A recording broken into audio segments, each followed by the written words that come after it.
రైతు సోదరులకు నమస్కారం. నా పేరు మోహన్ కృష్ణ. నేను నెల్లూరులో ఏరియా మార్కెట్ మేనేజర్గా పనిచేస్తున్నాను.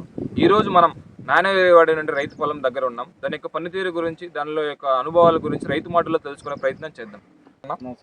మీ పేరు? సార్. సో మీ ఊరు?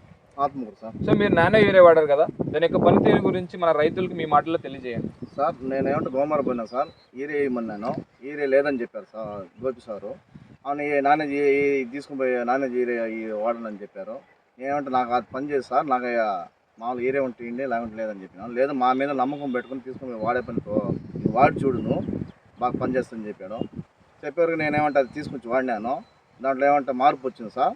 మార్పు వచ్చిన పాటు మళ్ళీ పోయి గోపి సార్తో నేనే మాట్లాడి మళ్ళీ అడిగి తీసుకొచ్చి కొట్టాను సార్. కావాలంటే నా వెనక పక్కే చేను ఉంది సార్, చూడండి పైరు బాగుంది. అవునంటే రైతులు కొందరు వచ్చి అడిగారు, ఇదే బాగా పనిచేస్తుందని చెప్పి రైతులు చెప్పినాను. చెప్పేవరకు ఏమంటే అందరూ అట్టయితే ఇదే వాడితే పోద్దని చెప్పి రైతులు కూడా అన్నారు సార్. అనేవరకు మాట్లాడి ఇదే వాడుతున్నాం సార్. ఇప్పుడు పైరేమో దాని మీద ఇదే బాగా అనిపిస్తుంది సార్ నాకు. విన్నారు కదా రైతు సోదరులారా, దానికి పనితీరు గురించి రైతు మాటల్లో తెలుసుకున్నాం కదా. మరిన్ని వివరాల కోసం మీ దగ్గరలో ఉన్న మన గ్రోమర్ని సంప్రదించండి. జై జవాన్, జై కిసాన్, జై హింద్.